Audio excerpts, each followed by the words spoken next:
ہم جان بوجھ کے اپنے لیے جہنم کٹھی کرتے ہیں، پھر کہتے ہیں سکون نہیں زندگی میں. کہاں سکون آئے گا؟ کیسے آئے گا؟ ہم نے خود آگ لگائی ہے چمن میں اپنے. جو قیامت کی سزا ہے، میرے نبی پاک علیہ السلام نے فرمایا رب تمہیں سامنے کھڑا کرے گا. اور کس طرح کھڑا کرے گا؟ فرمایا لوگوں کے وجود سے کپڑے اتر جائیں گے، زمین اس طرح دہکے گی جس طرح تانبا زمین پہ رکھا جائے اور آگ جلائی جائے. تانبا دیکھا آپ لوگوں نے؟ یہ بھی گرمی گزری ہے نا، تو فرش پر جب سورج پڑتا تھا تو ننگے پاؤں چلا نہیں جاتا تھا.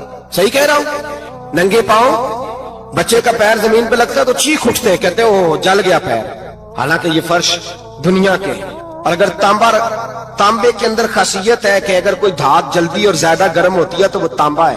میرے نبی نے مثال دی تو اس کی دی جو سخت تھا، فرمایا تانبے کی طرح زمین تپائی جائے گی اور پھر ننگے پاؤں رب تمہیں کھڑا کرے گا. آج سورج کی پشت تمہاری جانب ہے، قیامت میں منہ تمہاری جانب ہوگا. نیزہ آپ نے دیکھا ہوگا، نیزہ ہوتا تھا. فرمایا یہ جو تم نیزے دیکھتے ہو صرف 1.25 نیزے کے برابر سورج قریب آ جائے گا اور پھر اللہ تمہیں سامنے کھڑا کر کے تم سے سوال جواب کرے گا. اور حضور نے کہہ دیا ہے تو اب کسی نعت خواں کے کہنے سے بات بدل سکتی، کسی پیر کے کہنے سے جملہ بدل سکتا، کسی خطیب کے کہنے سے فکر نہ کرنا وہ سامنے جنت پڑی ہے، اب بات بدل سکتی. خدا کی رحمت پر بھروسہ رکھنا ضروری ہے، نبی پاک کی شفاعت کی امید رکھنا. بولیے. لیکن جو حضور نے بیان کیا ہے اس کو ماننا بھی یہ بھی ضروری ہے. میرے نبی پاک نے فرمایا اللہ تم سے حساب لے گا اور اللہ پوچھے گا، تم نے جواب دینا ہے. حضور کس کس شے کا؟ فرمایا جو پہنتے ہو اس کا جواب نہیں دینا، جو کھاتے ہو اس کا جواب نہیں دینا، جو اللہ کے راستے میں دیتے ہو اس کا جواب، باقی ہر شے کا جواب دینا ہے. ادھر جو پلاٹ ہے اس کا بھی جواب دینا ہے، اور وہ جو بچوں کو پیسے بتائے ان کا بھی جواب دینا ہے، جو چھپائے ہیں ان کا بھی. ثم لتسألن یومئذ عن النعیم. جو کمیٹی اپنے محلے میں ڈالی ہے اس کا بھی جواب دینا ہے، جو سسرال کے علاقے میں ابا جی سے چوری ڈالی ہوئی ہے اس کا جواب بھی، سب کا جواب دینا ہے، تمام حساب کتاب. اور اللہ فرماتے ہیں میں سامنے کھڑا کر کے ہر سوال کا تجھے جواب، تجھے ہر سوال کا جواب. اچھا یہ جو بڑے لوگ تھے وہ حساب سے ڈرتے تھے، ہم چھوٹے لوگ ہیں ہم حساب سے ہم نہیں ڈرتے، ہم کہتے ہیں دیکھی جائے گی. بڑے لوگ جو تھے وہ حساب سے. حضرت ابوبکر صدیق دعا کرایا کرتے تھے، دعا کرو اللہ مجھ سے حساب نہ پوچھے. حضرت عمر فاروق رضی اللہ تعالیٰ عنہ اپنے بیٹے سے کہتے تھے بیٹا اپنے باپ کے لیے رحمت کی دعا کرنا، میں درگزر والا ہوں، میں حساب والا کوئی نہیں. بڑے لوگ ڈرتے تھے. بڑے لوگ حضرت عثمان غنی قبر پہ کھڑے ہوتے تھے تو داڑھی آنسوؤں سے بھیگ جاتی. غلام کہتے ہیں حضور 3 دفعہ نبی پاک نے آپ کو جنت کی بشارت دی، 3 دفعہ بشارت دی ہے تو آپ کیوں اتنا روتے ہیں؟ عثمان غنی فرماتے جس رسول نے مجھے جنتی کہا ہے اسی محبوب نے مجھے فرمایا تھا عثمان قبر آخرت کی منزلوں میں سے پہلی منزل ہے. اور آپ فرماتے میرے تو کمرے میں دیا گل ہو جائے تو مجھے ڈر لگتا ہے، اس میں تو مکمل اندھیرا ہے. آپ فرماتے کھڑکیاں بند ہو تو دم گھٹنے لگتا ہے، اس کو تو دروازہ ہی کوئی نہیں، روشن دان تک نہیں. بھائی جو بڑے تھے وہ ڈر رہے تھے. مولا علی شیر خدا نماز کا وضو کر کے کانپتے تھے، کانپتے. علی آپ مرحب کے سامنے نہیں کانپے، خیبر کا دروازہ اکھاڑتے نہیں کانپے، بدر احد خندق حنین اور خیبر میں نہیں کانپے، تو یہاں آپ فرمانے لگے مالک کے سامنے جاتے ہوئے ڈر آتا ہے. بڑے لوگ کانپتے تھے، بڑے لوگ. آج کون سا جمعہ ہے؟ سارے بولیے. حالانکہ یہ اگلے سال دوبارہ آئے گا، ہمارا نہیں پتا کہ ہم ودا ہو جائیں کہ کیا بنے. یہ کون سا جمعہ ہے؟ آیا جمعہ الوداع، آئے ہم پڑھتے. آج ایک فکر لے کر کے جانا، ایک سوچ. جہاں روز رات کو بیٹے کی ٹینشن، بیٹی کی ٹینشن، بھائی کی ٹینشن، پوتے کی ٹینشن ہوتی ہے نا، ایک ٹینشن اور اپنے آج ایک ٹینشن بڑھا لو، قبر کی ٹینشن پیدا کر لو، قیامت کی تھوڑی سی فکر کر لو، تھوڑی سی ایک لمحے کے لیے صحیح تھوڑا خیال پیدا کرے. حضرت حسن بصری نام سنا ہوا ہے نا، یہ حضرت علی کے شاگرد ہیں. نبی پاک کے گھر میں آ جاتے تھے کئی دفعہ، بچے تھے جب. حضرت حسن بصری تابعی ہیں. فرماتے خانہ کعبہ میں عمرہ کرنے گیا، طواف کعبہ کر رہا تھا تو بڑا عجیب منظر ہوا، رات کی تنہائی ہوئی. اس وقت کئی دفعہ طواف بند بھی ہوتا تھا اس لیے کہ رش کم ہوتا تھا تو رات کو سب سو جاتے. کہتے رات ذرا گہری ہوئی تو لوگ اپنا اپنا خیمہ لے کے جاتے تھے. اب تو ہوٹل ہے نا تو خیمے لگتے تھے، لوگ خیمہ لے کے جاتے تھے، جہاں جگہ ملتی تھی خیمہ لگا کے رہتے تھے. فرماتے میں رات کو سویا خیمے میں، ایک دردناک آواز آئی، میٹھی ہے دھیمی ہے پر درد بڑا ہے. کوئی رونے والا رو کے کہتا ہے اللہ حساب قیامت میں مجھ سے نہ لینا، اے اللہ تنہائی میں جتنا مرضی حساب لینا پر لوگوں کے سامنے نہ لینا.